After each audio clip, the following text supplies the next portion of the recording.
It's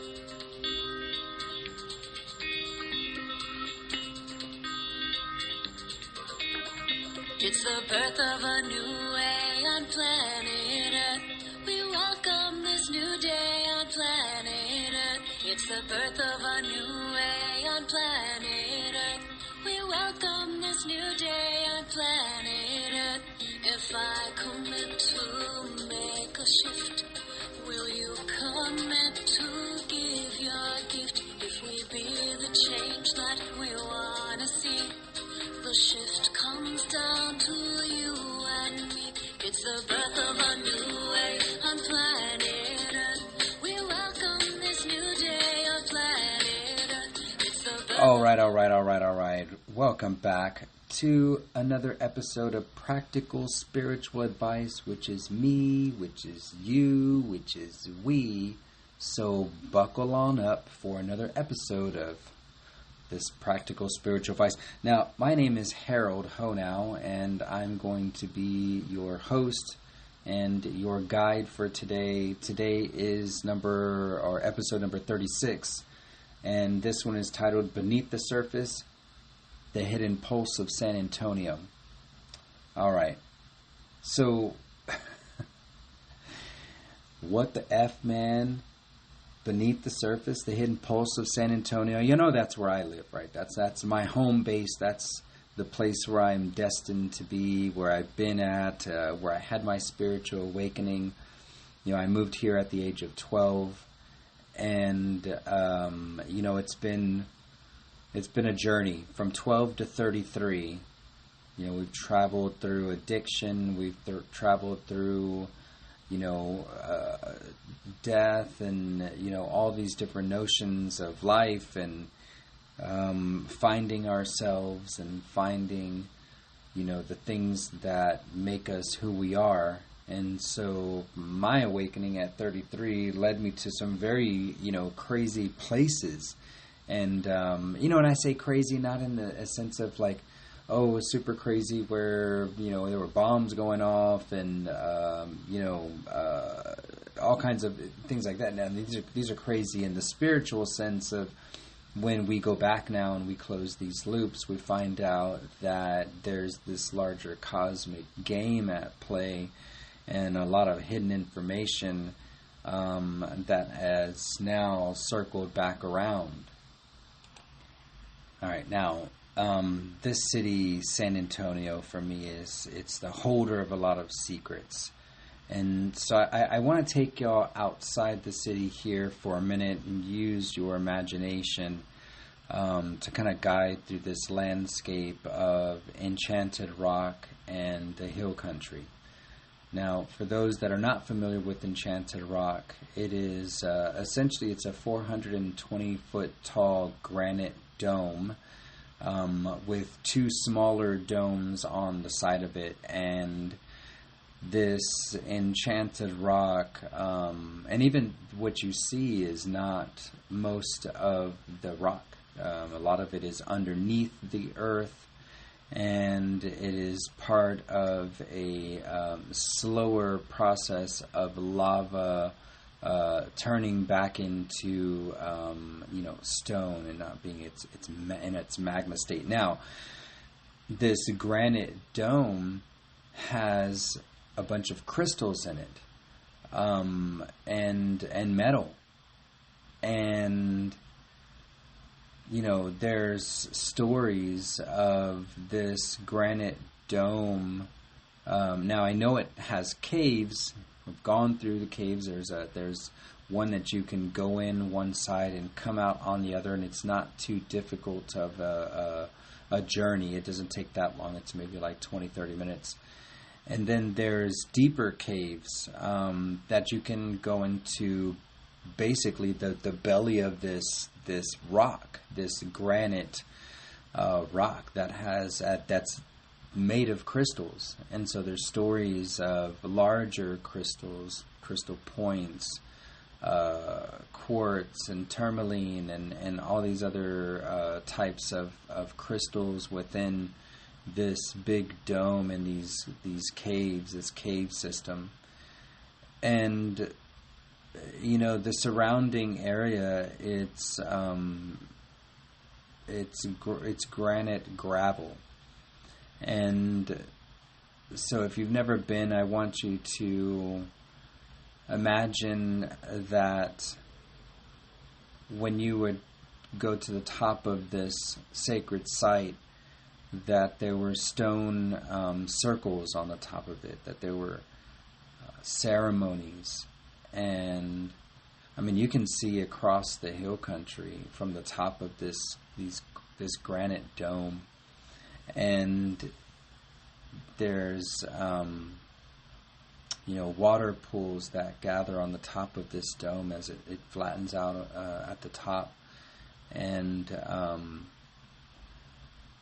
because it is made of all these different crystals, it is it's said to expand with the heat, and whenever it cools at sunset, it shrinks again. And so it they say it lets off this slight greenish, bluish hue, and almost like it has its own aura that you can see with the naked eye. It's not, it's not just a, something that's a tale. It's like something that people notice every once in a while on a good sunny day, that this granite dome emits an aura and a color.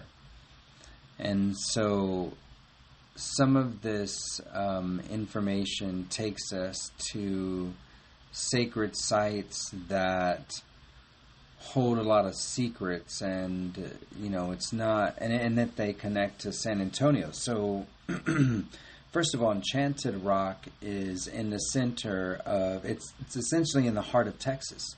So when you look at a map of Texas and you notice pretty much the center, you will find Enchanted Rock. And its topography, and it's about an hour and a half or so away from San Antonio, about an hour away from Austin. And it's said to be connected to some water ley lines, some telluric ley lines that connect the Mayan ruins to this natural sacred site, this complex of like crystals and caves and gems and an energy that ebbs and flows with the sun, right? It expands and it contracts. This is Enchanted Rock. And its connection to San Antonio, this revelation of the stuff that I've come to understand as part of our ancient past, not just in this area, but for the planet. And, we start talking about some really monumental subjects that are really, not in the mainstream. These are definitely part of the fray. We talk about Tartaria and an ancient empire and civilization that may have been wiped out with a mud flood. I don't even know what that would look like exactly, but when I see examples within my own world, some erosion stuff happening on as simple as my driveway and the sidewalk in the front yard, I see signs of what happens when water takes over any roads, land. And so San Antonio's geography, its placement, with what some would describe as a mud flood type of situation, where you see a lot of the older buildings buried, where their windows are just peeking out of the ground when you walk around this building, and you wonder why would they build beneath the ground and put a window here into the sidewalk. And you would notice that someone backfilled the area with land, with dirt, and what if that's just remnants of this like secret that's hidden underneath the concrete, underneath the buildings. I mean, you even find that some of the stories of the Alamo just don't make sense with the timeline and how they portray this place as just this barren space where there weren't buildings here before. And why did San Antonio have 5 military bases at one time? You know, when we talk about Enchanted Rock and we mention this connection to ancient plumes of energy and a sacred site that contracts and expands with the sun and lets off its own aura in the heart of Texas, an hour and a half away from, you know, San Antonio, this other place that now that I've, you know, run my process of looking back at what I've experienced here and the stories that I've heard and the ideas that I have on a global reset, you know, you see a bunch of signs here. And, you know, like Hot Wells ruins, for anybody that wants to do a little Wikipedia deep dive into the Hot Wells ruins of San Antonio, you would find a lot of crazy stories of, you know, celebrities that would hang out there, and criminals, right? Like, you know, I think Bonnie and Clyde were said to have gone through there, and, you know, railroad tycoon that owned the property, and how many times did that place get burned down, and this bathhouse and celebrity hangout and criminal, you know, hangout and silent film, you know, starting point of the starting films were at this location, and it was a big mansion, and the railroad tycoon, I forget his name, but back in the day he had the railroad, you know, detoured and trekked right to his home. And then across the road you find an insane asylum and international fairs where the top of the headline is incubator babies. And, you know, on sacred dates like my birthday, 11/22, but 1888, you know, 10-day long events, international fairs where people would come and gather. And that's just Hot Wells ruins. If you look at, like, the Alamo itself, it's not what it's portrayed to be. There's not stories, but documentation of the Alamo not looking like you would see. It looked more like a fort, like maybe it was some ancient Tartarian stuff, but, you know, there were jokes about how the people made fun of the way the military redid this mission, this fort, I think is what it was, the Mission de Valero. And, you know, not only that, the missions are not even that old themselves. They're indoctrination camps, if you will. These are churches and places for the Catholic religion to spread itself through the Spanish colonization. And so what is San Antonio? And again, why did it have 5 military bases? 5 military bases all in one space. You know, some of the stories that we find are layers of lead underneath all of the downtown area. Why is that? Why is there a layer of lead? You know, I'm an alchemist. I'm a spiritual alchemist. So I know a lot about philosopher's stones and, you know, how do you turn lead into gold, and all these stories of this is some type of a destiny or a treasure to be hunted is this philosopher's stone. And the Centimani stone, which some would qualify as the philosopher's stone, came into my life in 2018 and led me towards a wild journey of finding a lot of pieces that make sense as to why San Antonio has been known as a cosmic city by the indigenous people. And, you know, if there's a layer of lead, and if I hint on it, I want you to grab some of this information and, like, okay, he said layer of lead under downtown, and he also talked about philosopher's stone. Well, isn't that a stone that turns lead into gold? Well, doesn't it turn lead into gold and not gold into lead? Well, I mean, if you're an alchemist, you can go backwards and forwards. And, what if there was just like an ancient preparation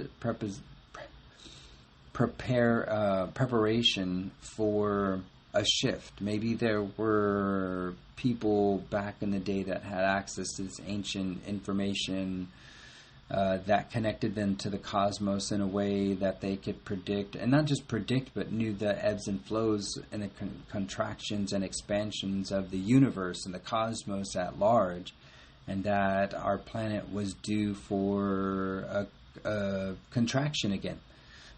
And this contraction would mean that a lot of the information would be lost and would be buried, and in order to be found again. And that's the excitement of what the cosmos does, is it buries its own things in order for alchemization to happen and for things to melt together, and then only the key pieces are to be uncovered again, to be released from the hidden. These layers buried under mud and roads and buildings and wars and military bases, industrial military complex, and their notions of cybersecurity. Oh, where we would going too far ahead? Well, what is San Antonio now? If you look at one of the military bases, it has now been turned into the military industrial complex, and it is now the holder of Boeing and Northrop Grumman and Lockheed Martin, and it's here in San Antonio, and nobody's talking about it. Nobody's talking about why. And we look at all these other bases, and nobody really talks about San Antonio. I mean, they've done a really good job of disguising what was here, what has taken over, and not only that, but why has it taken over? Why, again, is 5 military bases that one is now turned into the military-industrial complex right over the aquifer, the Edwards Aquifer, this place that has a layer of lead. Do they know why? Do they know about a layer of lead underneath downtown?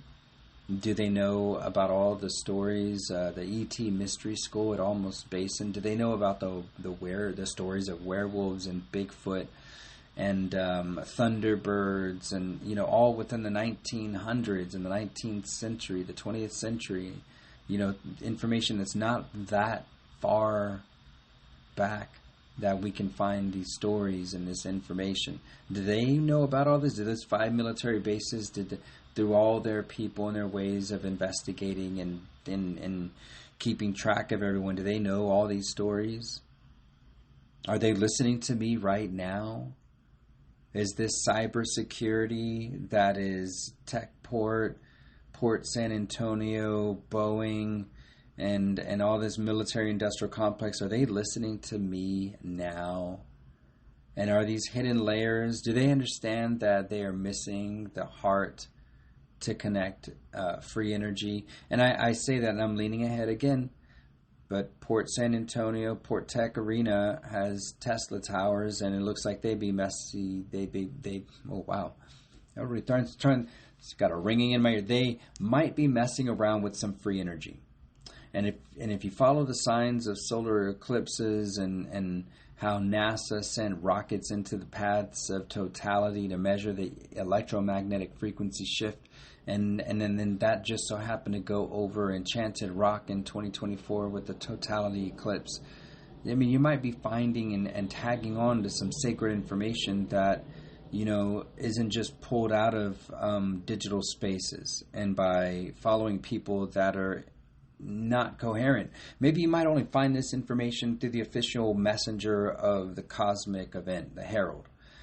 And so let's draw back here. Let's say San Antonio does have some hidden mysteries or some stuff going on, and that also connects it to these ley lines, and so far gone that this place has had natural water flow that it has been forgotten.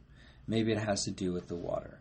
So what's the bridge? What's the connection to our ancestors' guidance, and that meets this practical action? This did our ancestors face adversity like this? Did again, were they prepared for the empires that they were a part of to naturally shift? Was it nature that did it, or was it an external source of like a set of people that conquested and took over and rewrote the history? Or was it just nature? Was this mud flood part of the reset? And the scragglers that were left behind just didn't know what to do with themselves, and maybe they found some ancient technology and maybe some didn't. I mean, I don't know. Maybe that's what our military base has been here, is discovering what the freak is going on. And is San Antonio El Dorado? Is it the lost city of gold, or was it the city of gold, not lost then? And did someone accidentally turn the gold into lead? Questions, hypotheses, theories. These are all things that we can play with. And in this world of the imagination of the holographic matrix, the Herald is just inviting you to a playscape of your mind and your heart. And let's make some things make sense. And if they can make sense in our mind and our heart, then maybe we have an opportunity to shift them to full coherence of the mind and the heart. These are all it's just wordplay.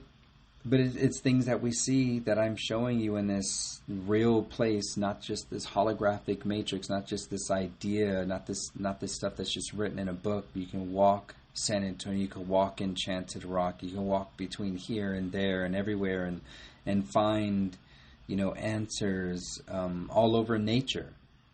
And so maybe our ancestors knew what was going to happen, and they hid things in plain sight, and it's not some evildoer that did any of this stuff, but these are just patterns of the natural law of shifting and the cosmic play of forgetting yourself and remembering yourself, coming together. And so what is the real call to action, right? Like, if I'm going to end this story, if I'm going to go through with this podcast, and I'm going to take you to Enchanted Rock, and I'm going to take you to these revelations of San Antonio, what may be hidden underneath, right? And then also, what is this ancestral guidance? What if they did know? What did they leave behind, and what does that mean? So I don't know. I'm feeling like they left access to free energy. They left information for particular people to bring that information to the resource holders, or maybe the resource holders are no longer going to be the resource holders, and the abundance card gets played, and the people that have been able to piece these, the puzzle pieces together, and this call to action again. What is it? What is it? What did they leave behind? What is it here to do? I would think that the ancients and this like golden empire, this Tartarian empire that was pre-mud flood, that was connected to the ethers and the free energy that Nikola Tesla was tapping into. This pattern, it has earlier nodal points that are very loud and poignant and make a mark that people can find. And those within a harmonic resonance have found those nodes and are bleeding them through and making this node more exponentially louder as it adjusts the entire field of the old pattern into this new pattern. So this call to action. Hey, you know what? Maybe the herald, if there's a herald, right? If I'm the official messenger of the gods and I am a herald of the heaven on earth now scenario, this cosmic event that brings us back to singularity, what would I find, right? If I'm the official messenger, what would I find in this cosmic city, in this place that's holding secrets? It would be free energy. It would be, finding that ancestral coherence with Mother Earth and how the waters flowed and how you grew food and how you harvested energy from the ethers to heat yourself and cool yourself and, build abundantly and move things with your sound, and can make and build these beautiful structures as synergistically as you can with the people around you, instead of against them and battling and capitalism in the way that puts everyone against each other. But these are the bleed throughs of harmony that are the overall pattern of the universe that creates a evolution. And so those bleed throughs are coming through in this city in the form of water and a path. And a path that's being laid out for every single human being if they want to make that choice. Now, they can stand at the doorway of this path, or they can, ignore that there's a path there. Now, that's not really going to be for too long. I don't feel that this path is going to be a quiet path. I feel like, we're feeling the pressures of being almost shoved through the doorway of this path, that needs the world to jump on board, or I really just don't know.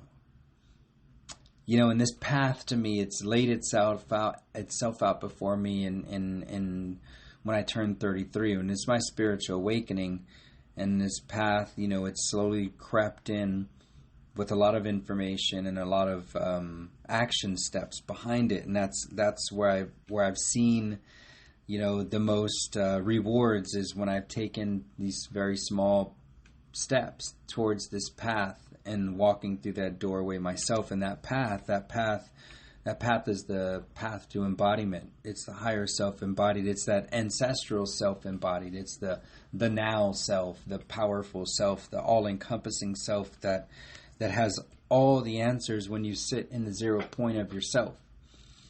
Right, which is your heart. And when I ask people to bring that heart coherence to the mind coherence, it creates this quantum shift of their heart space fluctuating into their crown, which is like the high information of the higher self, and how it creates this collapsing of a wave in order to clearly adjust its position from the heart into the crown as the new center point.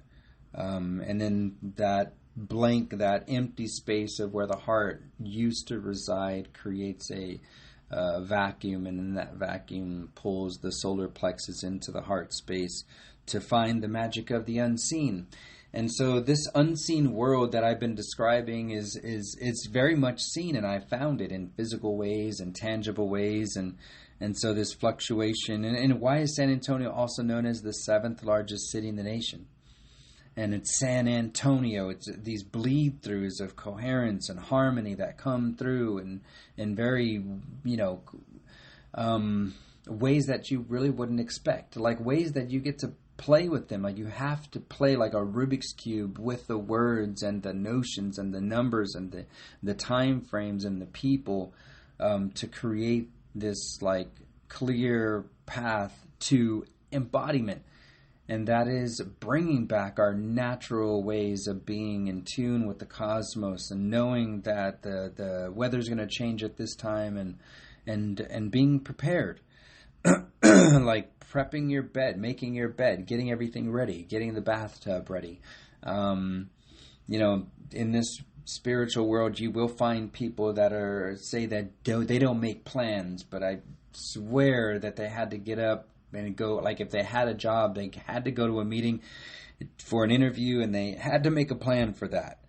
The notion of not making any plans and not preparing and just going willy-nilly through life is it's not only is it scary, but it's not always the safest route if you just walk in blindly to everything.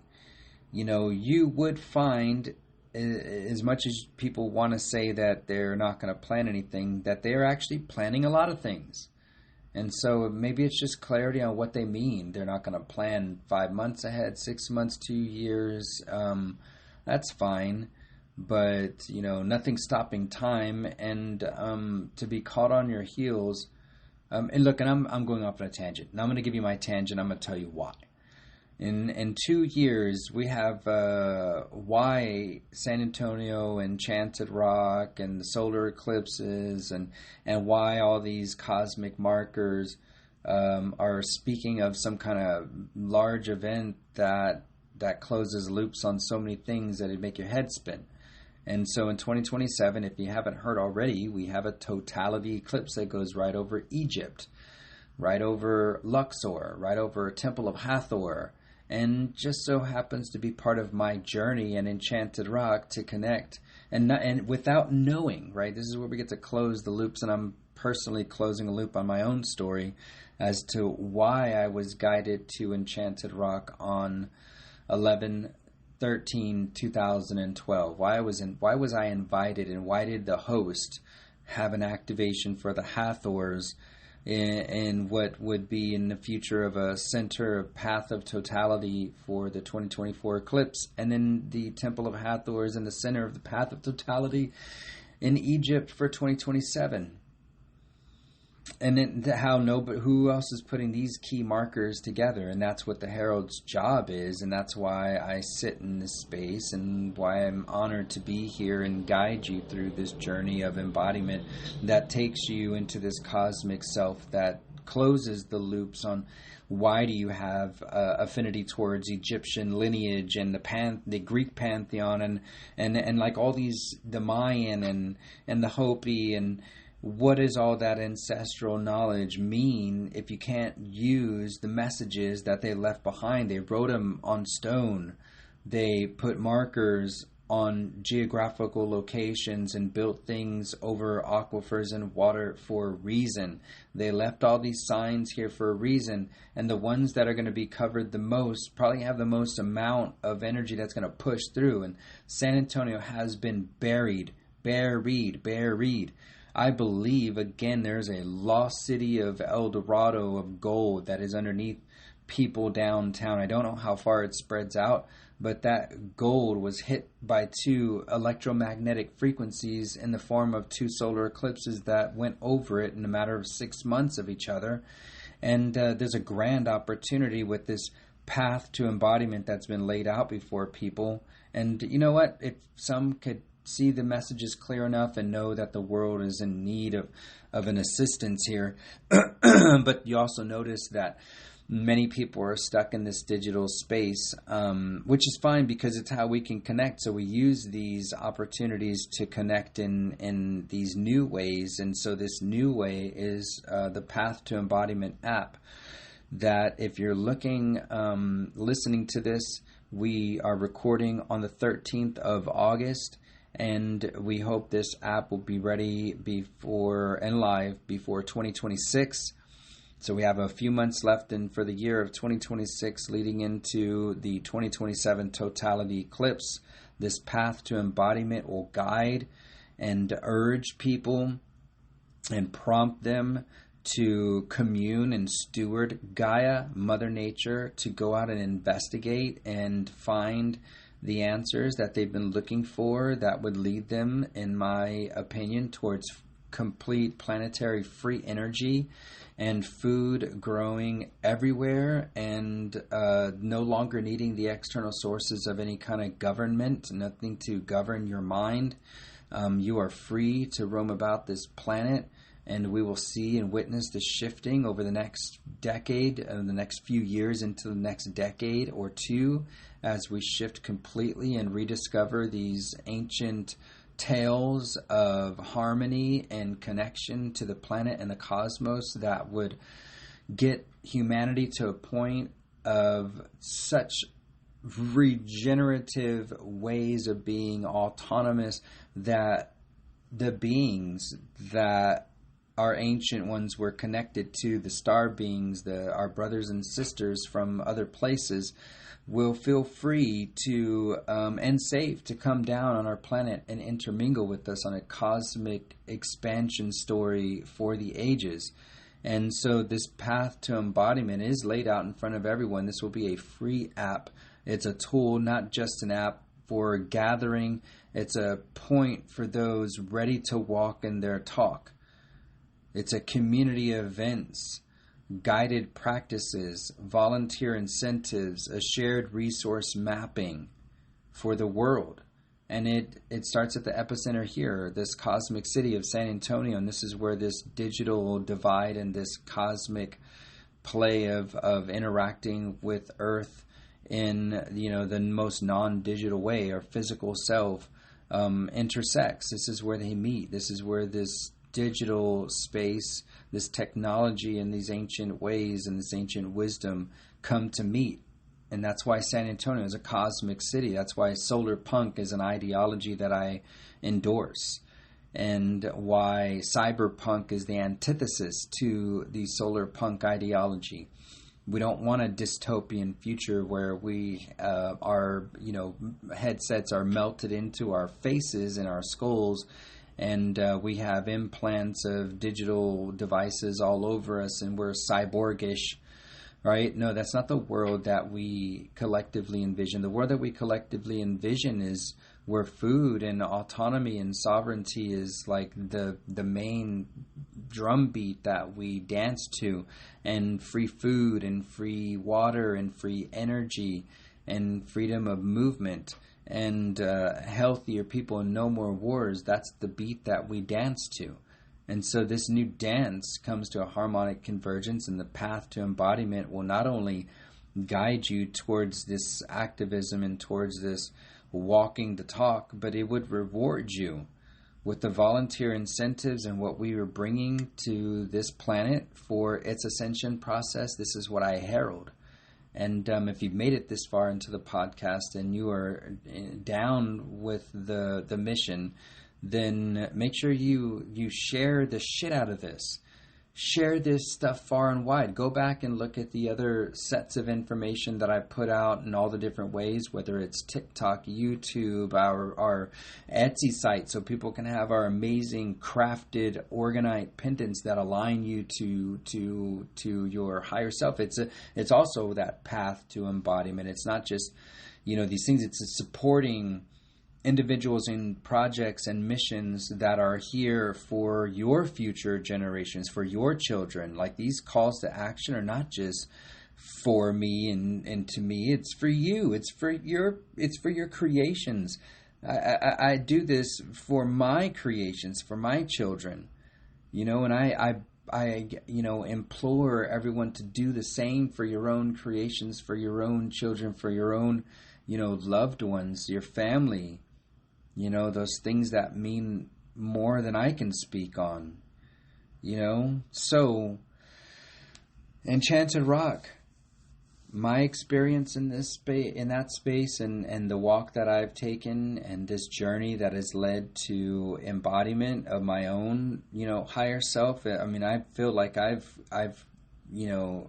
I can quantify my own shifting from my heart to my crown. I can show you when and where that happened and what that path to embodiment looked like through my eyes and through my experience and through my journey. And that's what I'm here to do. I'm here to inspire. I'm not here to make you do anything that I've done. You don't have to do any of that, but I know that you're going through your own process. We all are. I see it. This is part of my job, is to notice things and to pay attention. It only costs me time, which is actually pretty freaking valuable if you look at it, because we're all running out of it, right? Well, that's a lie. We're not running out of it. We're in cycles. We're running through, a process of expansion and singularity moments.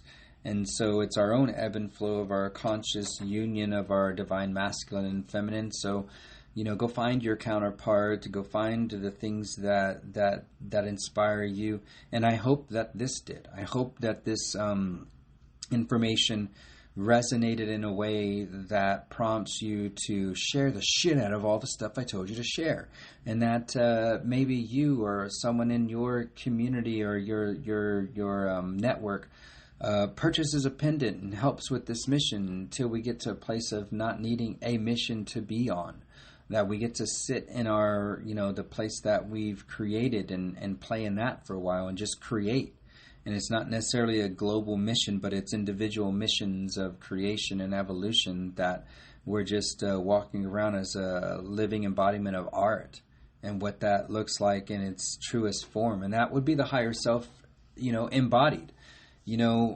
These missions of the Path to Embodiment app and tools to create heaven on earth and all these things, like that's fine and dandy, but I don't see that being a forever state that we're going to be in as well. So don't get stuck in that either.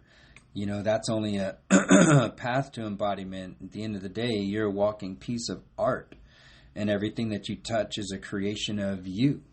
And so I hope, again, that made sense. And with that, we want you to love always in all ways. Peace.